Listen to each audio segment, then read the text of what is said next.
Boa noite, Valéria. Obrigada pela apresentação. Hoje a gente está aqui no Festival Nova Educação, nessa trilha socioemocional, em parceria da Eleva Educação com o LIVE. Eu sou a Joana London, eu sou gerente executiva pedagógica do LIVE, sou pedagoga e psicóloga, e o coração está aqui acelerado, estamos muito emocionados com a oportunidade de ter essa conversa com alguém que, além de um grande escritor do nosso tempo, é também um pensador intelectual que sempre presenteia a gente com as suas reflexões e as suas narrativas. E, recentemente, fazendo uma pesquisa para estar aqui nesse momento tão especial, descobri que é biólogo e que é um quase médico. Então, Mia Couto hoje está aí em Moçambique, então está atravessando o oceano para poder estar dentro das nossas casas. Com certeza a gente vai ter um momento muito gostoso juntos, então eu recomendo que todo mundo pegue um café e se prepare para essa prosa, porque a gente está muito animado. Antes de tudo, eu queria dizer que a gente da equipe do LIVE está muito feliz, desde que o Mia topou conversar com a gente, algo que aconteceria presencialmente, né, antes de tudo isso acontecer.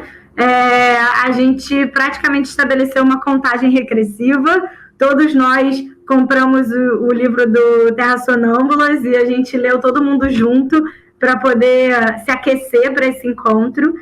Mas, com certeza, se a gente pode olhar de alguma forma positiva, essa opção da gente estar indo para o virtual é a possibilidade da gente dar acesso para muito mais gente.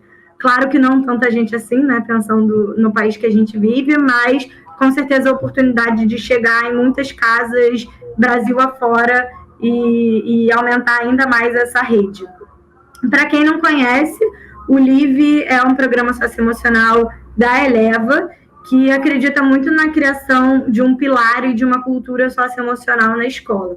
A ideia é que a gente sensibilize e garanta na escola um espaço de escuta, de fala, onde essas emoções são acolhidas, reconhecidas, onde o erro é permitido. E por a gente ser um programa, a gente, né, assim, oferece essa ferramenta para a escola, e a escola vai fazendo um trabalho muito singular com o que a gente oferece, sempre com o nosso apoio e o nosso suporte. E a gente acredita que o processo de educação é um processo que só acontece quando a gente é afetado por ele, quando ele desperta emoção. Então, né, assim, a cognição e a emoção estão sempre muito, muito vinculadas, elas não são, né, coisas separadas. E por isso, para todas as idades, a gente acaba usando muito o recurso da arte, porque a gente entende a arte como algo que afeta, né, que permite o outro a ser afetado. E a gente usa o recurso de audiovisual, a gente usa a literatura, a gente usa minisséries para os adolescentes, e é sobre esse tema que a gente vai iniciar o nosso papo com o Mia hoje. Então, são essas séries, são esse despertar da arte que permite discussões serem ampliadas, debatidas, aprofundadas, e aí os alunos sentirem esse terreno para que essa conversa seja possível e, inclusive, mais gostosa. Então, eu queria dar boas-vindas para o Mia com muita felicidade, assim, muita emoção, e falar para ele contar um pouquinho para a gente sobre o tema principal dessa mesa. Depois a gente vai ter a oportunidade de seguir com algumas perguntas. E o tema principal é a arte e a literatura como ferramenta social e emocional. Mia, o que você pode falar um pouco para a gente sobre esse tema? Obrigada pela sua presença. Muito obrigado, Joana, por esta introdução. Muito obrigado por me terem convidado. Muito obrigado por esta ideia tão bonita que é o LIVE, este Festival da Nova Educação. Eu fez bem em me dizer que eu quase fui um médico. Eu acho que eu estou nesta condição de uma quase identidade em tudo que eu faço. Eu sou quase um escritor, sou quase uma criatura, e eu gosto desta ideia do quase, porque nos faz sentir que falta qualquer coisa, que há um caminho a ser percorrido.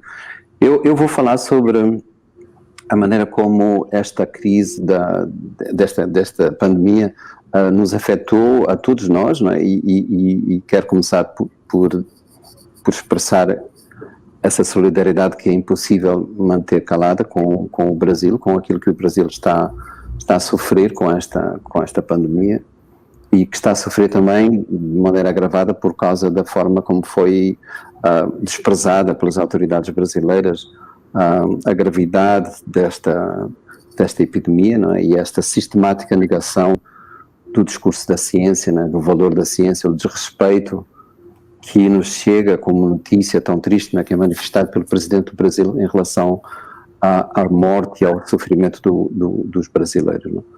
E acho que era importante também, talvez, dar-vos um bocadinho de uma informação do que é que está a passar em Moçambique em relação à Covid-19, não é?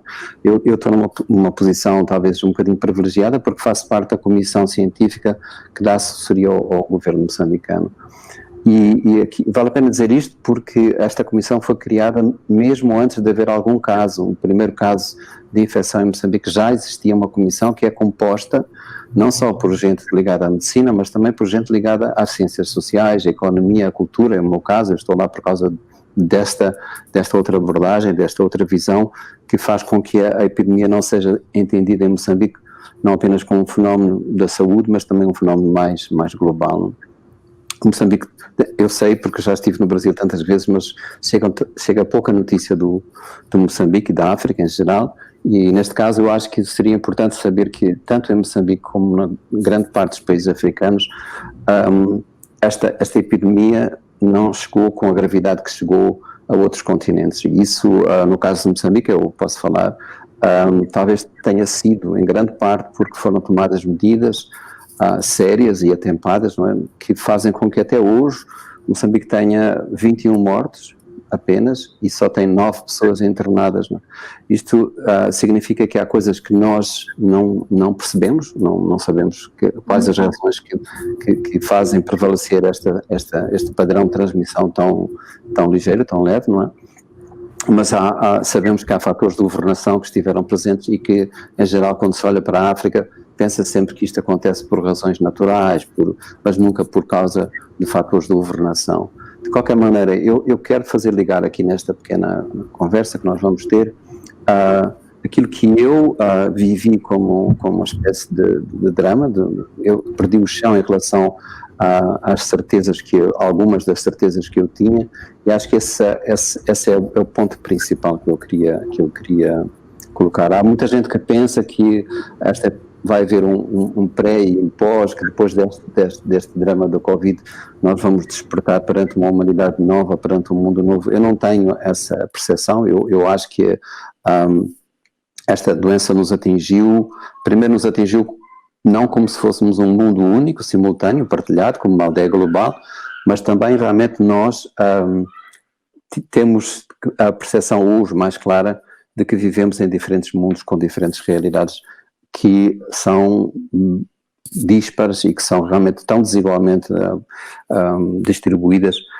Preciso saber que depois deste fenómeno da Covid, mais de metade da humanidade continuará a viver na miséria, continuará a não ter água potável, mais de metade da humanidade não terá acesso à internet, que é uma coisa que a gente imagina que toda a gente tem, não é?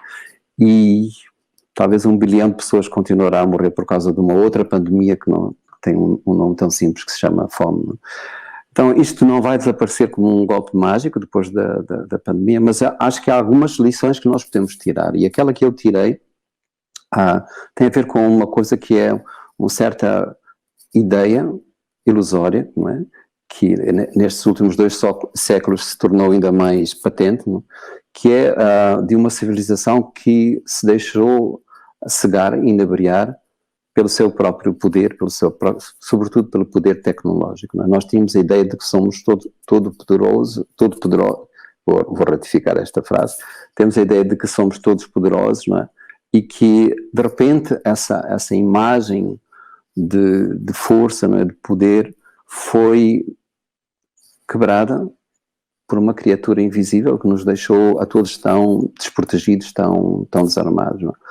Na verdade, nós vivemos nas escolas, nas famílias, nas cidades, em todo lado, nós vivemos uma espécie de fé quase religiosa, que este património de conhecimento que nós temos nos permite, nos autoriza a ter um certo domínio, uma certa sensação de controle, de conforto, que agora de repente foi posto em causa. Não é? É preciso dizer que quando eu falo no património do conhecimento, eu cometo um certo atropelo aqui, porque a humanidade não tem um único sistema de conhecimento. Não é? A maior parte desses sistemas estão esquecidos, ou quando são lembrados de maneira folclórica, como uma coisa dos povos indígenas.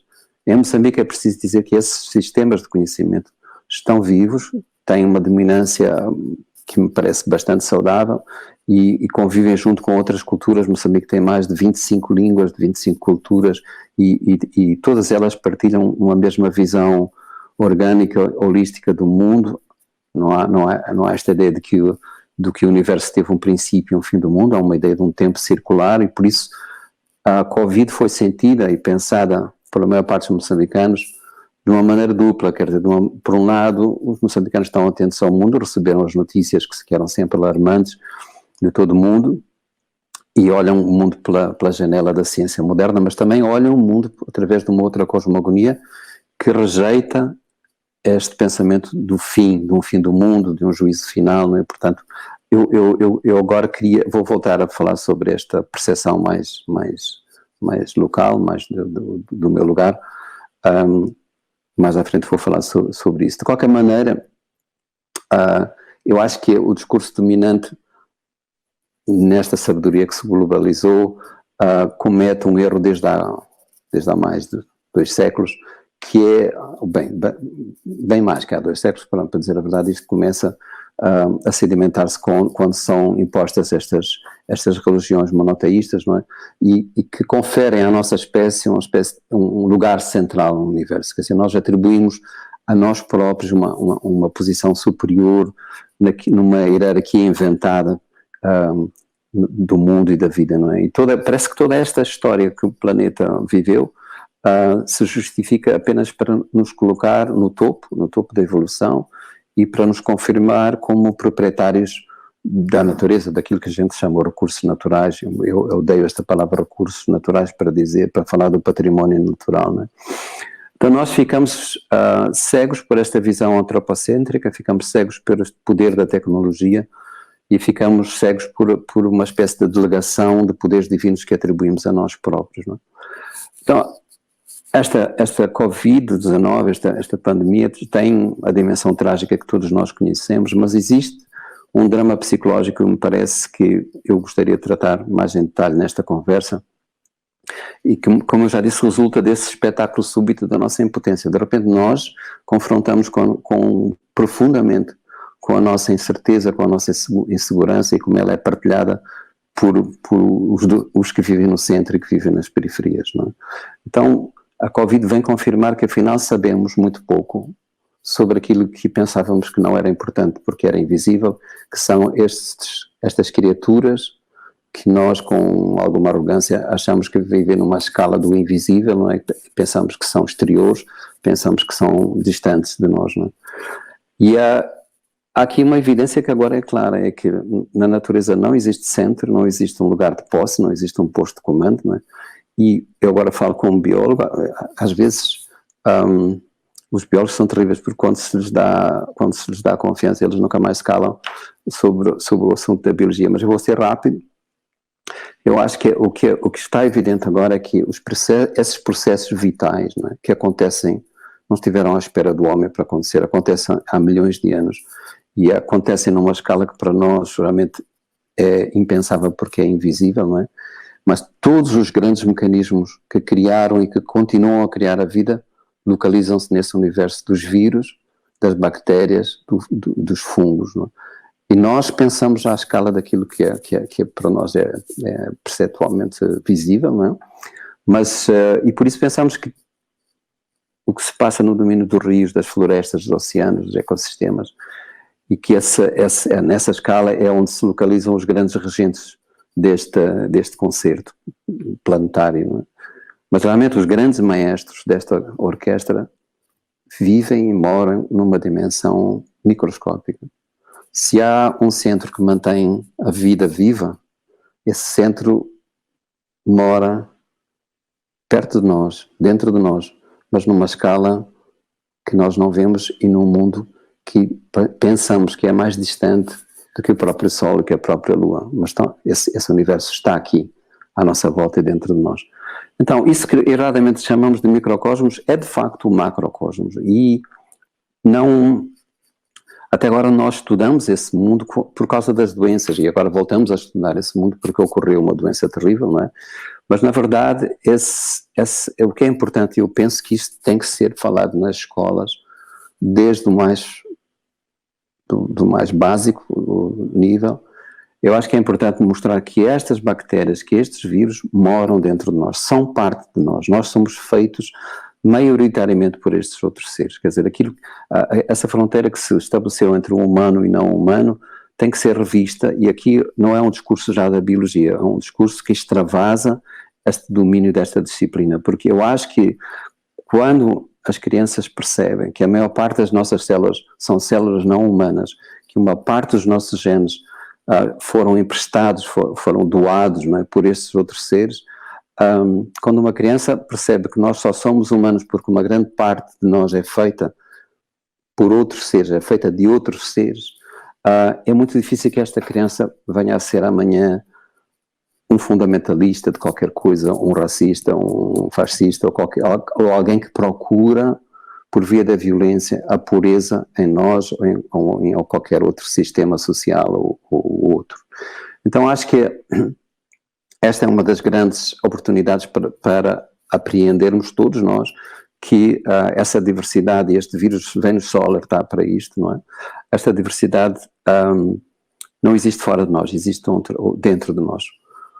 Outra lição que eu acho que vale a pena aprender é, digamos, convivermos bem com a nossa própria dimensão humana, com os nossos próprios limites. Não termos medo de deixarmos de ser o topo ou de ser o centro, aprender a descentrar a nossa espécie, não é? Sem que isso alimente o medo e a insegurança que hoje são uma espécie de objeto de manipulação por políticos demagogos que depois se apresentam como salvadores messiânicos de nações e da humanidade. Então é preciso confortar as crianças e os adultos também de que não vejam nessa ilusão de poder e controle uma base para se pensarem felizes, não é? E a escola, há pouco isto foi referido, a escola deve entregar o gosto do saber, mas ao mesmo tempo deve ensinar a conviver serenamente com o não saber. Tanto na escola como nas famílias, eu acho que se devia desdramatizar a derrota, ou aquilo que é entendido como derrota, e o erro, né? A escola devia realmente ensinar que somos feitos, somos o que somos e somos feitos da maneira que somos porque existe o erro. Porque toda a evolução biológica, por exemplo, para falar no meu caso, foi feita em cima do erro. Toda a arte é feita, como diz Manuel de Barros, no errar bonito, não é? Se não há essa ousadia de enfrentar aquilo que nos parece ser a norma infalível do universo, nós não somos felizes nem fazemos os outros felizes. Eu de facto, eu estou caminhando para o fim, eu não fui eu confesso sempre, eu não fui um bom aluno, eu fui uma criança que se deu mal na escola, essa era outra escola, é preciso dizer, era uma escola muito antiquada, e eu ali era uma criança pasmada, uma criança que sempre na caderneta da escola primária a diretora escreveu uma mensagem que o meu pai depois guardou, que dizia exatamente o seguinte: este aluno nunca faltou às aulas, mas também nunca chegou a estar presente. E realmente eu ficava, segundo eu próprio me lembro, não é? Eu ficava junto a uma grande janela que se abria para um pátio, e ficava olhando para essa luz, não é? Para esse pátio que parecia ter o tamanho do mundo, não é? E ali aprendi uma coisa que foi preciosa, que é não estar realmente onde eu estava, isto é, alimentar aquilo que era a evasão, o sonho, a capacidade de pensar. Esta incapacidade de estar num lugar me fez pensar que eu talvez não fosse, vamos chamar, normal, não é? Eu teria que tinha que ser sujeito a alguma terapêutica, não é? Na verdade eu acho que o grande terapeuta que me tratou foi a poesia, em particular foi o Fernando Pessoa, não é? Porque ao ler Fernando Pessoa quando eu tinha uns 14 anos, eu aprendi que realmente ninguém cabe numa única pessoa, E isso é absolutamente, não só normal, como é absolutamente saudável e feliz. Não é? Aprendi como cada um de nós é feito de gente tão plural, tão diversa, tão conflituosa, tão contraditória, não é? E cada um de nós é falível e é sujeito à derrota. Eu fui quase um médico, como se diz, e uma das coisas que eu percebi, felizmente não cheguei ao fim do curso, mas uma das coisas que eu percebi foi que faltava qualquer coisa no perfil do curso, no currículo da faculdade. A universidade não ensinava ao futuro médico como é que ele tinha que enfrentar esta eventualidade da morte. Então eu percebi, depois mais tarde, que colegas meus que acabaram o curso poderiam ser ótimos médicos que desistiram quando um dos doentes seus acabou falecendo, não é? Porque associaram esta infeliz ocorrência a uma ideia sempre subestimada, quase divina, não é? De um poder da intervenção médica, não é? E por isso se sentiram derrotados, se sentiram culpabilizados, como se realmente deles dependesse algo que é impossível, que é digamos que é a imortalidade, não é? Eu falei disso tudo porque me parece que a escola e a família e a sociedade devem ensinar esta capacidade de ser feliz e associar isto à aceitação do caos, à aceitação da falha, à aceitação daquilo que não é previsível. Vou fechar com um pequenino episódio que ocorreu enquanto eu trabalhava nesta comissão. Houve um grupo de curandeiros que se juntaram em Maputo e que visitaram o Ministério da Saúde e que declararam o seguinte, apresentaram-se perante a comissão, declararam o seguinte, que disseram: nós não conhecemos esta doença, os nossos antepassados não nos dizem nada sobre esta doença nova do Covid-19 e por isso vimos pedir ajuda e mostrar que estamos aqui à vossa disposição. Mas queremos pedir-vos o seguinte também, é que quando vocês aprenderem o idioma desta criatura, deste vírus, não é? Por favor, digam-nos, ensinem-nos, porque nós queremos falar, queremos conversar com este vírus. Este mexeu muito comigo, esta ideia de que é preciso entender o vírus não como alguma coisa que tem que ser simplesmente erradicado porque é estranho e porque é malévolo, mas como alguma coisa que nós vamos ter que assumir como um parceiro equivocado e realmente bastante equivocado. É importante, porque esta é a percepção da medicina que eu acho que devia estar combinada com a medicina que eu andei a estudar, não é? Em que o médico não simplesmente trata o doente, mas o terapeuta coloca em diálogo forças que entraram em desarmonia, não é? Isto é, há aqui uma lição que mostra que nós existimos dentro e fora da nossa pele, nós somos, quer dizer, cada um de nós é uma espécie de uma agência de viagens entre o seu próprio corpo, a casa, o mundo, não é? E eu recordo também uma coisa que vou evocar rapidamente, que é como é que a literatura e a arte podem ajudar neste processo de aprendizagem e de trocas. Eu acho que a literatura já faz esse papel quando diz que esta divisão, esta fronteira entre o sentir e o pensar é uma fronteira artificial, tal como é artificial a fronteira entre o sonho e a realidade, entre o visível e o invisível. E há um pequeno episódio, há um pequeno momento que todos nós vivemos que mostra como é que a realidade, nós pedimos à realidade que ela se apresente sempre vestida de ficção, de uma história, de uma pequena história. É como se fosse uma espécie de condição de troca. Um facto só se torna real quando ele pode ser ficcionado, quando ele pode ser objeto de conversão estética, não é? E essa experiência vivemos-la quando, por exemplo, em criança, quando nós nos machucamos, corremos para a mãe ou para o pai e queremos mostrar a pequena ferida, o dói-dói, como na linguagem da criança, pelo menos assim chamamos nós, não é? Então essa procura de um apoio, essa busca de uma ajuda, é uma espécie de uma primeira representação teatral que fazemos, não é? Porque quando corremos a exibir essa ferida, que a maior parte das vezes é uma ferida quase invisível, não buscamos só um alívio, nós queremos um conforto para uma ferida maior. E o que nós queremos enquanto criança é confirmar, digamos, essa presença, essa infinita sombra de alguém que para sempre afasta o medo e nos afasta a ameaça do sofrimento, não é? E aqui o pai e a mãe tornam-se cúmplices nesta construção ficcional, não é? Porque eles fazem sempre a mesma coisa, sopram sobre a ferida, dão um beijinho, dizem palavras, e não importa que palavras é que sejam, importa é que essas palavras ou esse gesto volta a reinstalar uma voz, que é a voz inaugural, a voz do princípio, a primeira das vozes, não é? E o que importa realmente aqui é que nós estamos a viver um momento em que perdemos esta relação mistificada, esta busca de alguém, de uma entidade que é protetora, que nos assegura que tudo vai ser curado, não é? Então esse conforto emocional que agora tem que nascer para nós confrontarmos as feridas da Covid, não é? Tem que nascer também, primeiro, de uma maneira diferente de pensar e sentir o mundo, e depois de uma certa construção de harmonias, de equilíbrios, e de olharmos para nós próprios de uma outra maneira, não é? E a arte aqui pode ajudar muito.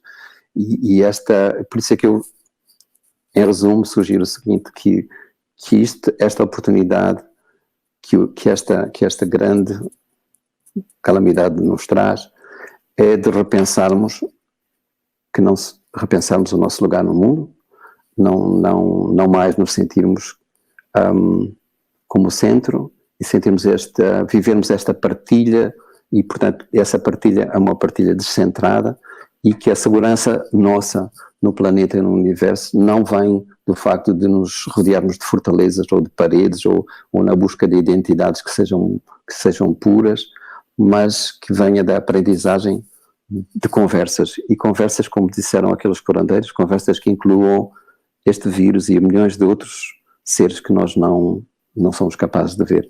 Então a literatura e a arte podem ajudar a escola como um modo de aprendermos idiomas e línguas e lógicas que nos fazem estar em relação de equilíbrio com essas criaturas e com esses universos que vivem dentro e fora de nós.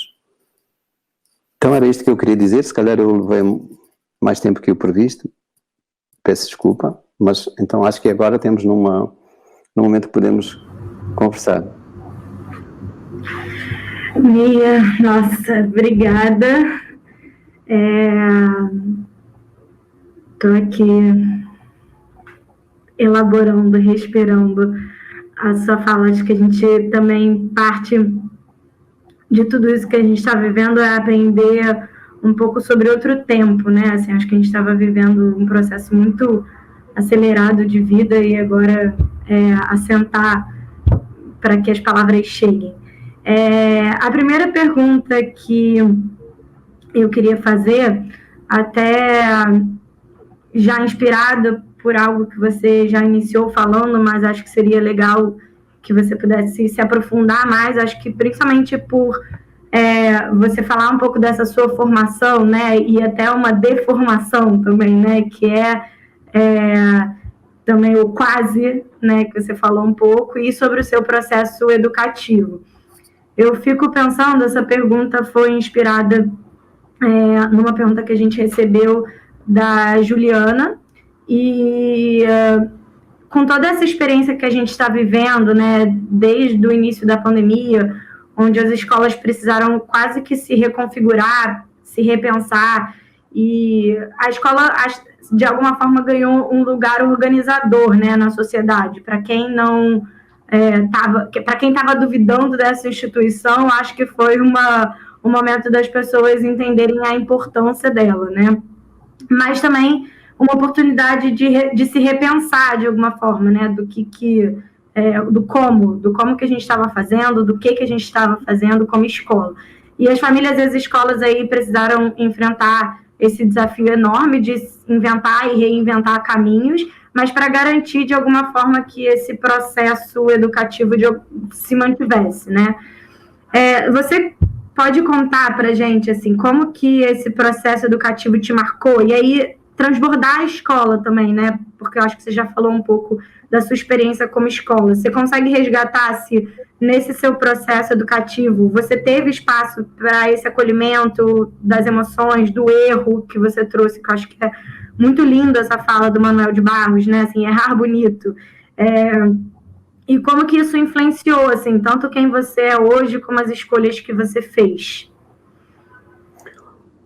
Eu fui estudante num tempo em que a escola era muito diferente, é preciso dizer isto. Eu vejo hoje, é uma coisa muito curiosa, porque a cultura que era dominante no tempo em que eu fui menino, e a cultura que agora está presente no tempo dos meus netos, já tenho 3 netos, é quase como se fosse uma cultura de nações diferentes. Quer dizer, este tempo é um tempo que houve tanta mudança desse ponto de vista que eu praticamente fico analfabeto perante o mundo que esses meninos trazem da sua escola. E acho que esse mundo mudou, em geral, para melhor. Eu não sei se questionou a escola no sentido, por exemplo, que eu questionava. Eu me lembro, eu tive vários professores, eu tive dezenas de professores. E só me lembro de 2 ou 3. E não é porque eu tenha só uma memória, que tenho uma memória, mas porque só esses 2 ou 3 me marcaram. Isto é, que foram não só professores, mas foram mestres no sentido da vida inteira. Não é? O que é que eles me entregaram como uma lição que não era simplesmente matemática, física ou química, mas era uma lição para a vida toda, não é? E isso, eu acho que isso não se pode pedir a toda a escola, mas pode-se esperar que a escola entregue isso. Eu vou dar um exemplo. Eu tornei-me escritor, e muita gente pensa, e eu próprio às vezes penso nisso, dessa maneira. Eu sou filho de um poeta, eu vivi numa casa repleta de livros, de poesia, e portanto seria quase um desfecho natural que eu me dedicasse à escrita literária, né? Mas eu acho que o ponto central foi um ponto, enquanto eu estava na 4ª classe, portanto ainda na escola primária, no final da escola primária, quando um professor nos pediu para fazer uma redação livre em casa. E no dia seguinte ele também fez uma redação, como se fosse um aluno. Ele sentou-se nas nossas cadeiras, ele era um homem muito grande, quase não cabia naquela cadeira, e ele disse: eu também fiz uma redação, e eu posso ler? Perguntou-nos: posso ler? E naquele momento aquele professor era como nós, um aluno, um menino, que partilhava o nosso espaço, e ele, com, digamos, quase uma maneira quase tremendo, digamos, o caderno quase que tremia nas suas mãos, ele leu uma redação chamada As Mãos da Minha Mãe. E aquilo me atingiu tão profundamente, porque aquelas mãos eram as mãos da minha mãe também. Isto é, mãos marcadas pelo trabalho, pelo tempo, não? Mãos que não tinham tempo para se cuidar de si mesmas. Não? E eu pensei de maneira diferente do que era fazer uma redação escolar. Isto é, de repente, aquela atividade saiu da escola. Ganhou uma dimensão para a vida inteira. Não é? E eu acho que isso se pode fazer de uma maneira mais sistemática na escola, de maneira aquilo que nos marca como gesto, como alguma coisa que nos faz ser outros. Não é? Então, o que é que eu quero dizer? A escola pode estar menos ligada à transmissão de saber, simplesmente, mas pode estar ligada à transmissão de atitudes para mudar o mundo. Não é? Obrigada. Quando você falou sobre esse lugar do real e do sonhado, e até um pouco de como que a gente pode aprender um pouco com as crianças, como elas elaboram, né, algumas situações, me lembrou que recentemente eu estava numa dessas pequenas saídas de casa para pegar um ar lá fora e deixar o sol bater um pouco no corpo. Eu fui para um mirante aqui perto, né? E aí tinha algumas crianças brincando, assim, e aí, obviamente, eu, educadora, psicóloga, já fico atenta, observando as crianças brincando. E aí elas estavam brincando de um pique-pega, assim, né? Uma corria, outra pegava. Aí eu me atentando ao diálogo, elas falaram assim: eu sou o coronavírus e você é o álcool gel. E aí o álcool gel tinha que pegar o coronavírus, e aí depois elas invertiam os papéis.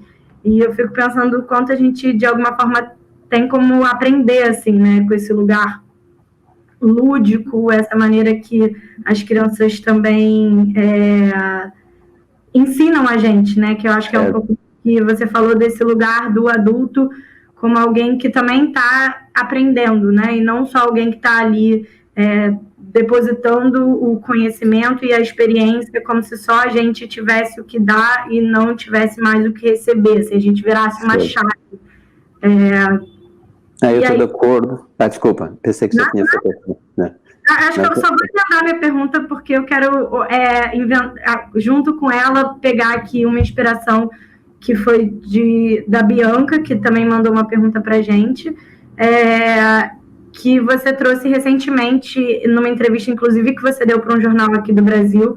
Você associou muito a literatura a essa capacidade permanente da gente sonhar, de inventar e de revisitar outros tempos, memórias, acontecimentos, mas também falou sobre essa realidade, né? Então, esse sonhado e esse real. Então, se você puder falar um pouco mais sobre essa relação do sonhado e do real, e se você acredita, que foi uma reflexão que eu fiquei pensando também com a sua fala, se o sonho é capaz de transformar a realidade ou se ele acaba por ser uma fuga da realidade. Se você puder falar um pouquinho. Ok. Bom, eu acho que vou tentar que esta minha resposta tenha cabimento nesta ideia da nova educação que nos guia como tema, não é? Então, eu acho que talvez a escola possa levar um bocadinho mais a sério, nós também. Quando digo a escola, digo tudo que é educador, nós próprios, os pais e mães e tios e avós, etc., que é levar a sério esse momento em que a criança faz um desenho, por exemplo. E pensar que isso não é um momento lúdico só. Aquela criança está a fazer uma representação do mundo que diz muito mais do que um momento estético. Ela está a inventar, está a imaginar uma espécie de mundo paralelo, não é? Ela está a tentar domesticar esse caos para dar um sentido ao seu mundo, não é? A mesma coisa como você falou, eu uma vez tinha que fazer uma palestra sobre o teatro e a minha palestra até tinha um título, e era no Rio de Janeiro. Fui chamado para fazer uma palestra sobre o teatro, as origens do teatro, não sei. E eu fui muito irresponsável em aceitar aquilo, porque não é a minha área, não é o meu momento. E a minha praia, como vocês dizem. E eu estava nessa agonia quando o meu neto também fez esse jogo que você assistiu e se aproximou de mim e disse assim: agora tu és o golfinho e eu sou, não sei, um pescador. E eu disse, bom, o teatro está aqui. O teatro não nasceu no Japão ou na Grécia Antiga ou em Roma. O teatro nasceu connosco. Quando nós somos capazes de ser um outro, quando nós nos transportamos para uma outra identidade. E esse jogo é muito mais sério, é muito mais profundo do que propriamente uma atividade paraescolar, uma atividade que acompanha. É tão importante como a matemática, é tão importante como a psicologia, agora estou brincando com a Joana, mas é tão importante como qualquer outra disciplina. Isto é, a escola deve ser um momento que se percebe que conhecer as coisas é tão importante como alavancar a imaginação, a criatividade é uma forma de inteligência. E, portanto, é preciso que esse ensino estimule tudo isso, não é? Cria gente capaz de se interrogar, capaz de se questionar, não é? Gente que não tem medo de pensar de uma maneira alternativa, não é? E que não simplesmente reproduza os saberes, que a escola valoriza isto, quanto é que este menino ou esta menina é capaz de reproduzir o saber já feito, não é? Mas quanto é que este menino e esta menina podem realmente ser valorizadas pelas perguntas que fazem, pelas dúvidas que colocam, não é? Pelo questionamento que ela faz. Então, isso era isso. E eu já esqueci a outra parte da pergunta que a Joana fez. Não é intencional, mas esqueci mesmo. A segunda parte que me colocou, já não me lembro. Eu falei um pouco sobre esse lugar do sonhado e do real. Sim. Se você acredita que o sonho é capaz de transformar a realidade ou ele acaba sendo uma fuga dela, né? Esse lugar do sonho é uma coisa muito curiosa, como ele é vivido de uma maneira diferente aqui em algumas culturas africanas, e quando eu digo africanas digo de Moçambique, não é? Em que o lugar do sonho é um lugar de uma conversa que é claramente, digamos assim, que é um recado entre vivos e mortos, porque os mortos estão vivos aqui, nunca morrem, não é? Entre partes de nós que são desconhecidas e nós próprios, não é? Portanto, e eu me lembro que uma vez, eu e meu filho também é biólogo, estávamos numa tenda no meio do mato e há um velho caçador, quando eu me despedi do meu filho e disse, olha, adeus, até amanhã, e ele perguntou, mas vocês não vão dormir juntos na mesma tenda, porque é que se está a despedir dele?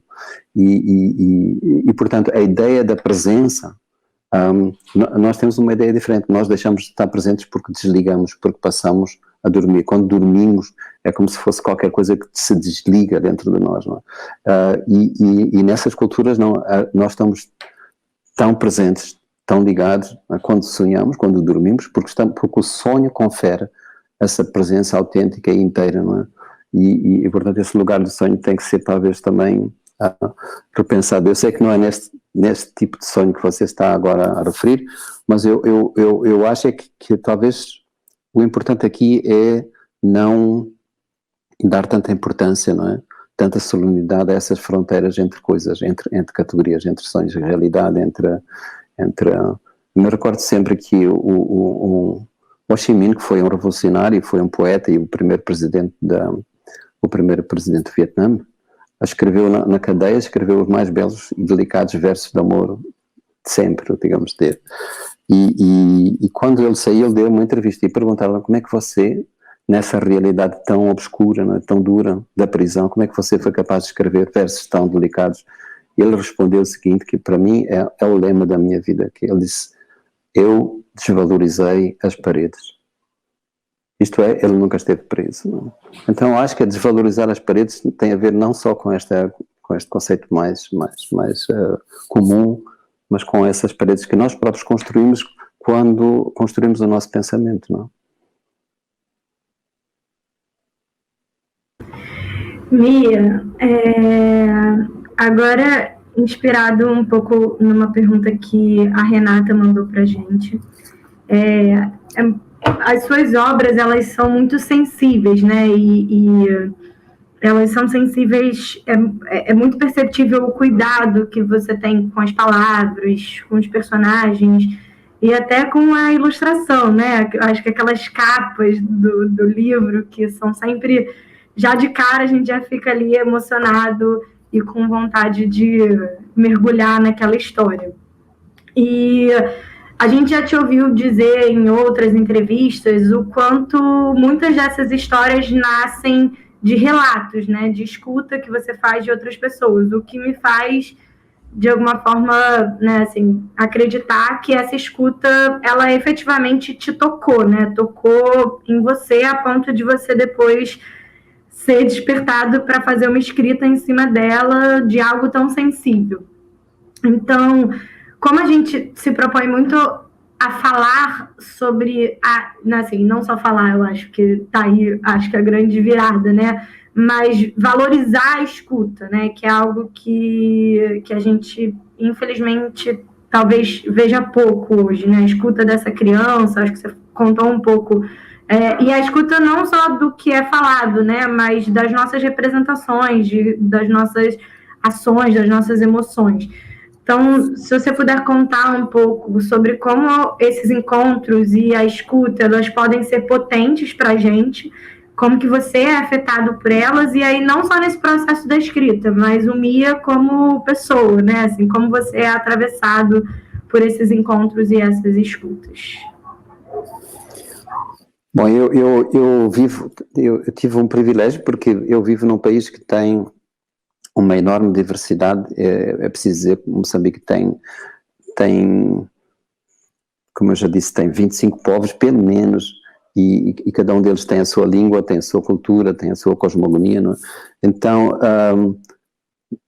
eu recebi este convite a partir da própria vida que eu, para escutar realmente, eu precisava de me saber apagar. Isto é, eu venho de uma cultura, eu venho de uma origem europeia, eu tenho uma raça, tenho uma posição social que me poderia trazer uma carga em que a escuta fosse ou desvalorizada ou desqualificasse de alguma maneira a voz do outro. Não é? Então, eu acho que o segredo aqui está na possibilidade de nos apagarmos. Quer dizer, é como para ver a luz de um outro eu tenho que apagar a minha própria luz, não é? Digamos assim. Para poder realmente escutar o outro. É como se essa história a história que me está a ser contada tem que tomar posse de mim. E quando eu, por exemplo, visito os curandeiros, eu carrego comigo a minha carga científica, não é? Então há uma tentação enorme sempre de ajuizar, não é? Eu acho que eu me eduquei nisso. Eu acho que hoje não vou com a preocupação de saber se é correto, se está certo cientificamente. Eu vou deixar que essa voz me ocupe e eu possa realmente ser construído a partir dela, não é? E essa experiência tem que ser uma experiência total, e eu acho que eu beneficiei de uma coisa. Em minha casa, o meu pai, sempre que ouvíamos música, a música nunca surgia como uma coisa de fundo, estávamos fazendo qualquer coisa e escutávamos música. Quando se punha música, essa música tinha que nos paralisar, tinha que nos ocupar, e nós tínhamos que estar completamente, digamos, abertos, não é? Disponíveis para que essa música nos tomasse conta de nós, não é? Tomasse posse de nós. Então acho que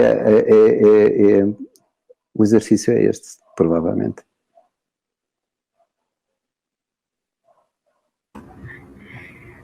Infelizmente estamos caminhando para o nosso fim, porque essa prosa poderia durar muito tempo.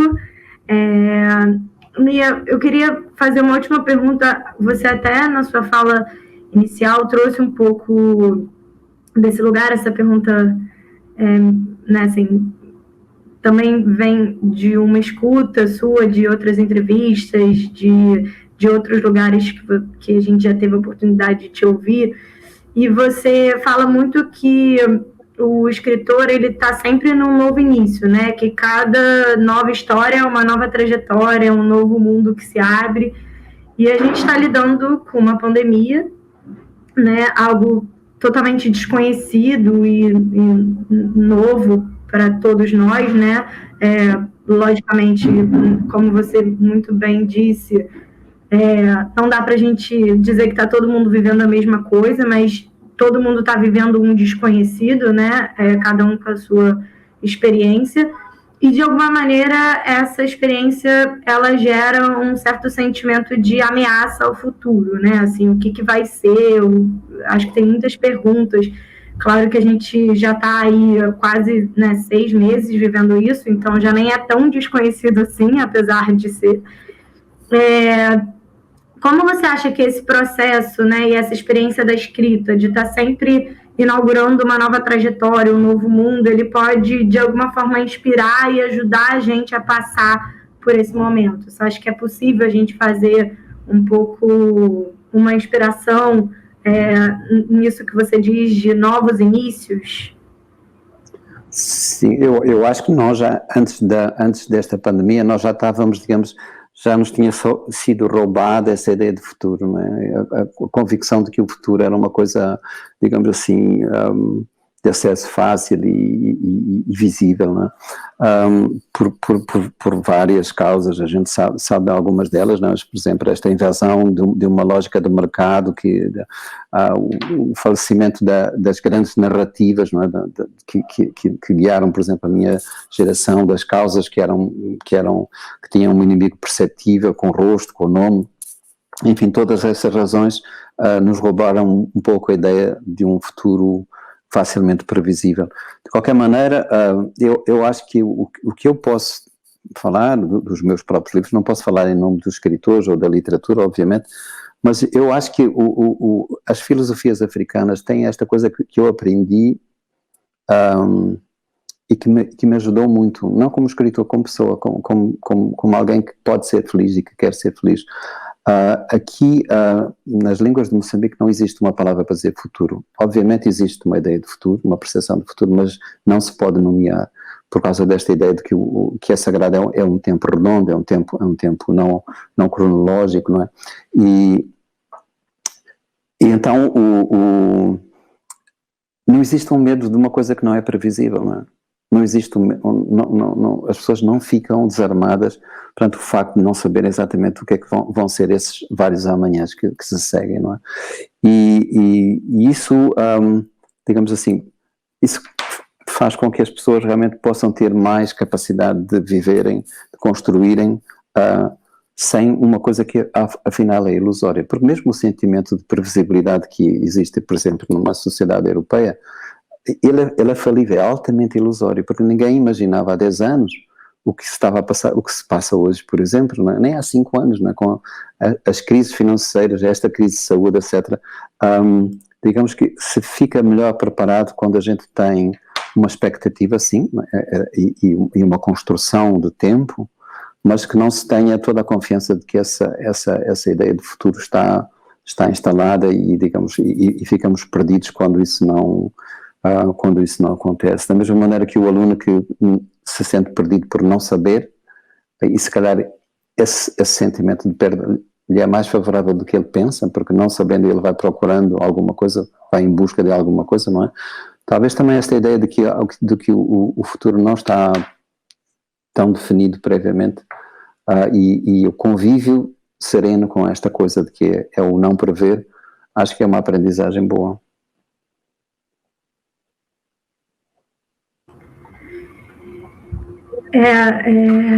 A gente tem ouvido muito nesse trabalho que a gente tem feito, a gente tem feito um trabalho de acolhimento dos professores, né? Acho que especialmente se já era um grupo de pessoas que vinham sofrendo muito, né, assim, com essa desvalorização da educação e com a não crença, né, assim, nesse processo, nesse momento estão ainda mais em sofrimento. E é muito bom te ouvir, porque justamente algo que gera, né, assim, muita insegurança e muito medo é o não saber. E acho que você fala muito bem sobre a importância desse não saber também, né? Que é para a criança, mas que também é para a gente como adulto. Então, acho que é um respiro mesmo, né? Te ouvir e entender que esse não saber também tem um lugar importante, e acho que para esses professores é um presente, assim, sabe? Poder pensar em relação a isso, já que eles tiveram aí que se desdobrar, fazer das suas casas um grande estúdio, assim, né? Basicamente, para poder estar presente e perder um elemento que é tão fundamental para a educação, que é a presença, o olho no olho, né? Assim, a escuta desse lugar que é para além, que as câmeras e as telas elas não permitem, né, assim, porque principalmente hoje a gente desliga o microfone, desliga a câmera, então você não sabe nem como que aquela pessoa tá ali do outro lado da tela, né, assim, a gente perde muito esse contato do olho no olho, da respiração, isso tem sido muito relatado, assim, pelos professores como algo difícil. Assim, por exemplo, eu se ainda temos um minuto, eu dei aulas, eu fui professor durante 5 anos, dei aulas na Faculdade de Biologia e de Arquitetura, e eu vi que eu próprio tinha, e os meus colegas também tinham, um momento de terror, que era um momento em que os alunos fazem perguntas e a gente tem que dizer, enquanto professores temos que dizer, não sei responder. E essa, digamos, e aqui pode estar um segredo que é mais importante, se calhar, do que aula presencial ou não presencial, é esta presença da aceitação de um professor que diz, não sei, mas vou saber, e amanhã trago a resposta, quer dizer, que ele faça, digamos assim, aponte, porque o mais importante é essa busca, usando a palavra do Guimarães Rosa, essa travessia, né, que se faz, é aí que a escola ensina e que o professor ensina, não é? Eu acho que, inclusive, o professor poder dar a mão para esse aluno e falar, vamos descobrir junto, né? Assim, exatamente. Isso é melhor. Da gente poder descobrir esse caminho junto, e não só eu ali tendo que te dar essa resposta. Esse é o melhor caminho. Eu queria te agradecer imensamente por seu tempo, Obrigado. Sua sensibilidade, é muito inspirador poder te ouvir, eu sou fã, assim, a gente estava brincando aqui antes de entrar, né, que todo mundo é fã, então a gente está aqui, é um presente mesmo a oportunidade de te ouvir. Eu queria finalizar só falando uma frase do seu livro, do Antes de Nascer o Mundo, né, que você diz, a vida é demasiado preciosa para ser esbanjada no mundo desencantado. Então, o meu convite é um pouco que a gente continue se encantando e se emocionando com esse mundo, né? Porque eu acho que é assim que a gente vai conseguir atravessar, inclusive, esses momentos muito difíceis, né, que a gente está enfrentando. Você ressaltou muito bem, especialmente a gente aqui no Brasil. Então, obrigada de novo, um abraço. Obrigado a vocês. Obrigado.